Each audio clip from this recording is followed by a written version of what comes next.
Okay, so if you remember for my self-study, I'm reading Latine Herbalism. I'll again put the full title right here because the full title is actually pretty long.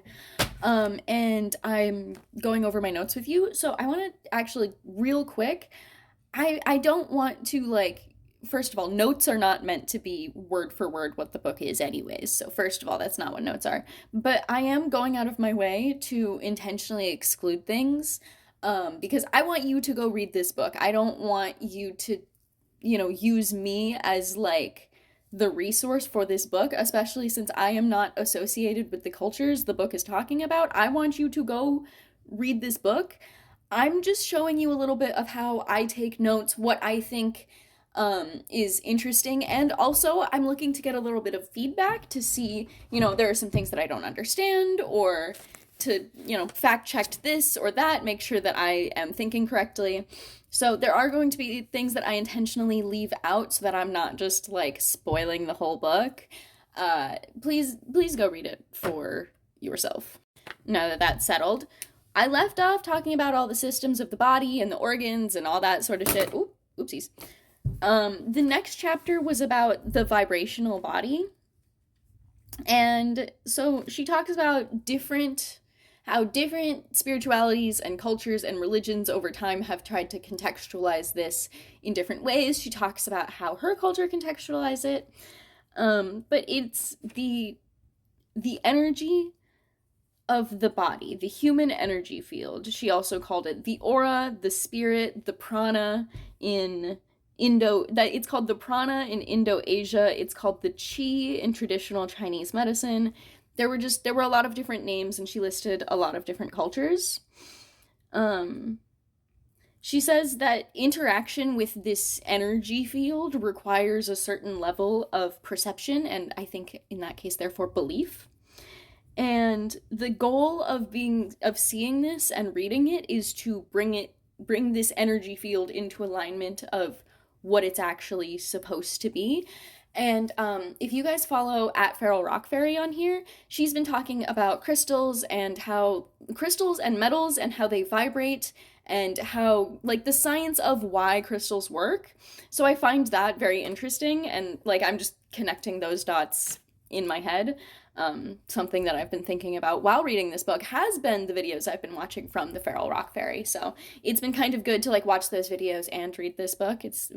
As for what is the vibrational body, the energy body, she is a bit vague about it, and I think it's because it's a more spiritual and deeper issue than she's trying to talk about in a book about herbalism. And so I think I would have to look at a book specifically about these concepts to like really get into it. But like I understand, especially since she listed all these different kind of cultures and their understanding of it. It helped me understand, okay, this is what she's talking about. She means that like the field of energy that's sort of like, you can feel it when you like air hug someone. You're like air hugging, but you can kind of still feel each other's like that, I think that's where we're at.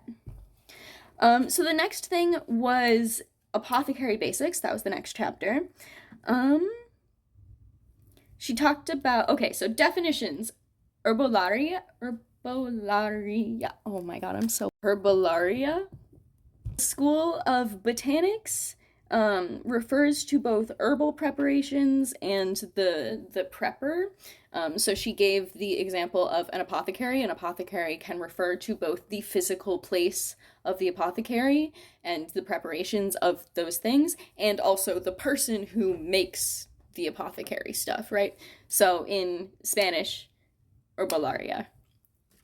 I think I got it that time. I'm so sorry.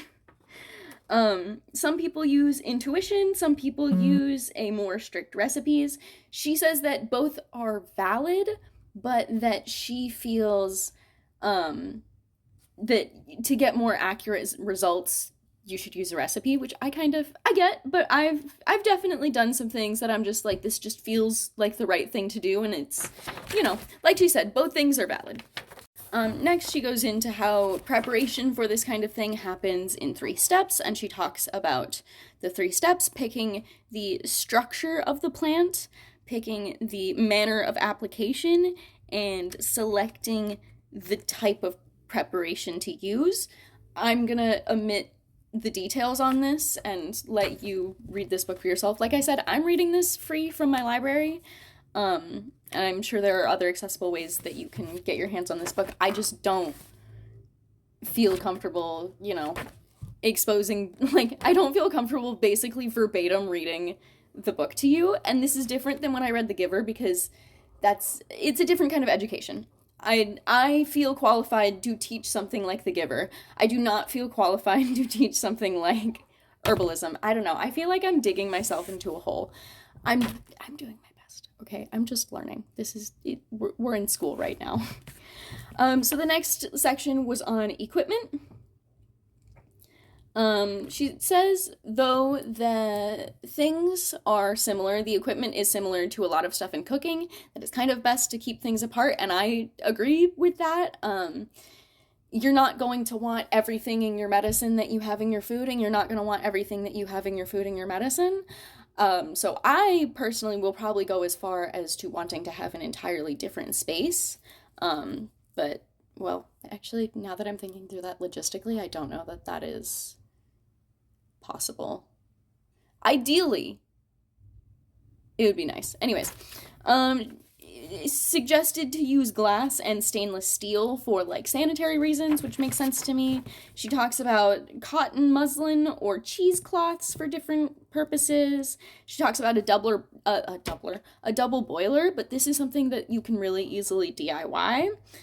She talks about an oil or French press. She says that this is unnecessary, but it can be cool. Honestly, I would totally be interested in an oil press.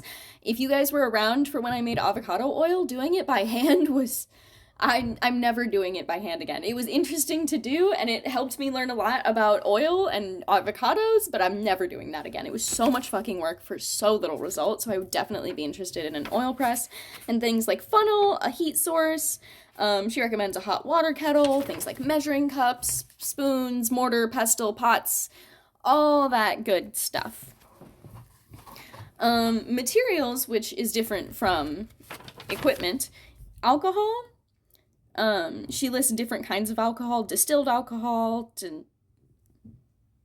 I can't read my own writing.